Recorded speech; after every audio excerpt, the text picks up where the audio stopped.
Around? Yeah, but he's not. He won't be back until after South Carolina game. He'll be ready for postseason. Coach, going back to what Coach Drayton did and what you were able to do for his son, he said yesterday that nobody better say anything bad around him about Clemson. So he might be a Clemson fan along with his son, but what does it mean that you had such an impact on him that he's still bringing it up and still, you know, has that loyalty and pride with the relationship with you? I mean, he's a good man. I mean, he really is, and again, a great coach, great father. But you know, I just admire him for, you know, who he is as a person, just how he's wired. You know, he came back to coach at Citadel, and you know, he's put his family first in everything that he's done. In particular, his son Montrell, and I just think you know, that's all you need to know about him. And as far as, you know,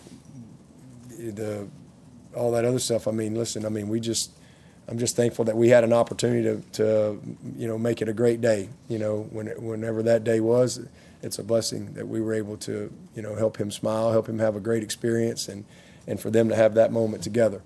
So just happy to be a part of that.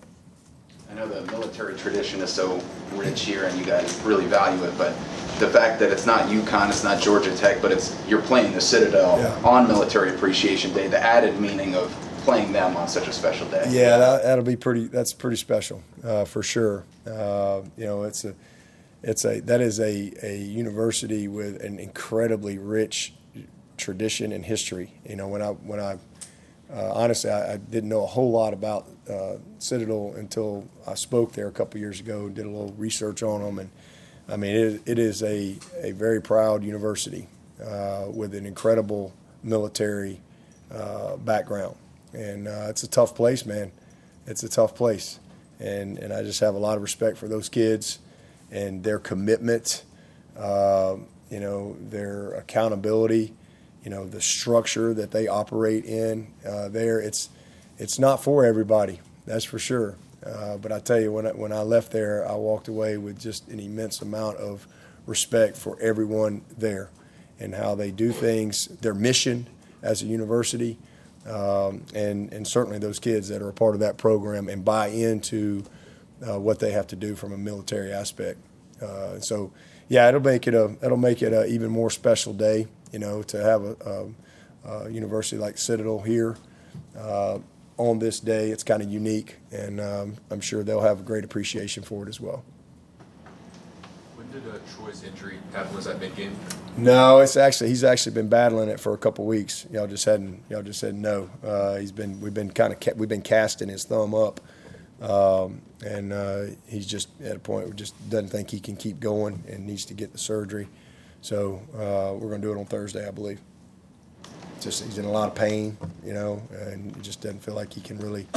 He's trying, but can't really play like he needs to play, and you know, so he's tried hard, but you know, got to get it fixed. You know, we were hoping we could maybe make it to the end, and he's made it these last two games with it, but just you know, another tough break. How frustrating is that for you to see a player who's battled injuries all throughout his career and is playing his best ball here to have to deal with yet another setback? Yeah, I mean, he's been a great player for us. I think he's played the third most snaps of any of our receivers and has made some big plays. I mean, he's a very you know, gritty, tough player. He loves football. He loves to play, and you know, you hate it. You hate it because I watched him for 2+ years just sit. You know, he couldn't play. And you know, but he's battled a lot of injuries, and he's always just kept getting up, and that's one thing you can say about Stellato. He's a tough kid, man, and he does love to play. So you know, I hate it for him, and you know, but it's just another part of his story, and got to move forward. Where he's at? He's getting better. It's kind of down. It's left his thigh, you know, and now it's just down in his calf where everything's draining for him. I mean, it was a nasty bruise, contusion, and so he's better. He's getting a little better each day. So we're we were hoping it would loosen up to where he could be available on Saturday, and he just couldn't get there. And but he's much improved, and hopefully we'll keep heading in that direction. Were Tristan or Marcus, either two of those guys, close to traveling last week, and kind of how are they those in the positive trending category? Tristan was probably closer. Both of them are certainly questionable for this week, but both heading in a good direction. We'll see how it plays out.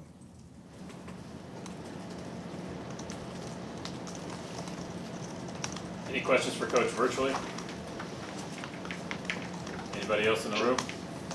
Yeah, but just real fast, he caused quite a stir on social media Saturday by using walkie-talkies on the sideline. People were like, is he ordering pizza? Those are the headset communicators, right? I caused a stir on social media? It did. It was just kind Missed of funny. that. And everybody said, please ask. Well, I'm asking.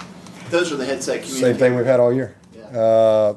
I don't know. I mean, I don't know, whenever it was, a game or two ago, I quit wearing it because it was driving me freaking crazy because I feel like I've got 25 tools on me. And so I just quit wearing it and handed it to Abe. So when I need it, I just get it from Abe, So no different. Same thing we've had all year. It's what we use in practice every day.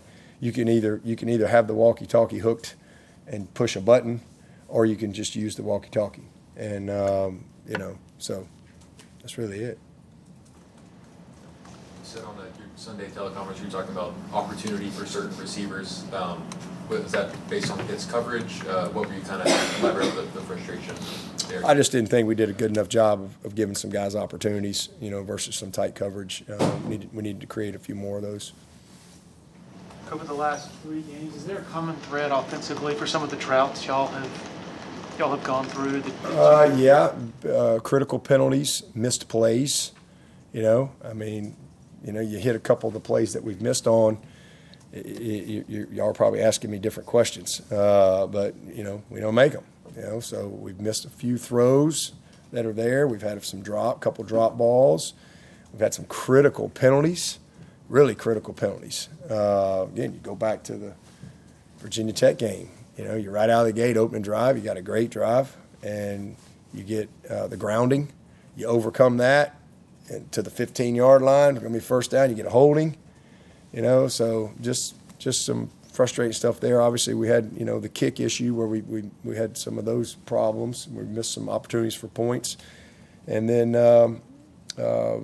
just not having enough times where because we've had some good drives, we hadn't finished them. So you got 9 guys out of 11. Too many times we've had 9 and 10 guys, but the main thing is just some misplays, some critical penalties, a little bit of some poor execution, and then and some bad calls too that we've made. Combination of all that, turnover. We came out of the gate the other night, had a really good drive going, and we fumbled the ball. Just that's really it. Play our way out of it. Sorry. I know you're frustrated with the targeting call on Saturday after the game. Just curious, when you went back and watched the tape, if you still felt that way and what your conversation was like. I still feel exactly with what I said. I don't know what it is. I don't know what targeting is. Again, I go back. You just look at the Cal-Miami game. I mean, if that's not targeting, I don't know what targeting is. I see a lot of times I'm like, no way, that's targeting, and they call targeting. And then I see, well, that's definitely targeting, and they don't call targeting. So I don't know. Nothing changed. Again, I'm going to have to go to a seminar in the off season because it's different. Week to week, league to league, ref to ref, it's different. Surely y'all can agree with that. It's just different. And I'm not talking about a specific play. I'm talking about just in general, I don't know what it is. I thought I did, but again, there's a bunch of times I'm watching games and I say, well, that is 100% targeting. Nope. And then other times, no way, that's targeting, and they leave it as targeting. So it's very subjective, in my opinion. Kind of on that same note, you talked about the hands to the face call that got called late. Did you ever get an explanation on why that happened? I got an explanation. Yeah, I got an explanation. Did it help you understand it No, anymore? no. Nope, never been part of that. That's all I can say is that's just, you know, put it in the notes. First, that's a first. That is a first for me, for sure. Coach, you always talk about the teaching and learning that takes place throughout the program. For these seniors, what do you hope they take away from, you know, senior day, but from the program into adulthood? Oh man, just how to go be a great man, you know, be a great citizen, how to be a difference maker in the world, you know, to take all these lessons that come through this platform of football and all the things that they've been exposed to here at Clemson, you know, leadership, you know, be great leaders in their homes, be great leaders in, you know, whatever it is that they're going to do next, whether it's a new locker room or going out to work, you know, certainly, you know, being great husbands and fathers. I mean, that's what you want. And you want them to look back on their time here and cherish their relationships and cherish their memories, you know. I mean, this has been a really consistent group on and off the field, you know, their entire time. You know, they've won a bunch of games. They've been great academically. We're set records academically, you know, while these kids have been here. And, man, I'm just really proud of them. But you just want them to go and, again, just, you know, go be difference makers. You know, first-class men, world-class leaders. That's what we talk about all the time when they come out of this program. Is Bacons practicing this week? He's limited. But he's out there. How's Kate Hart progressing? Getting better. He's getting better. He's certainly not ready this week, but he's still day to day at this point. I'd take him from week to week to day. Did Elijah Thurman have his surgery yet, or is it still? He is having surgery tomorrow. He'll have surgery tomorrow. So, you know, keep him in your prayers. And you know, he's got a great attitude, great spirit, and you know, just hate it for him and for our team. But you know, it's part of it. But he'll be back better than ever. What do you feel like Vic Burley needs to do to get back into the defensive line rotation? Just got to get better. I mean, it's got to compete. You got to beat somebody out. You know, and you just got a group in there, and he is getting better. He's competing, but he's just, you know, got to take advantage of his opportunities when they come. And he's got to stay healthy. You know, he's not been a very available guy for a lot of the year, and he wasn't available at all last year. So he's just got some ground to make up, and certainly got the ability. Anybody else for Coach Swinney? All right. All right, appreciate it. Thank you. Is that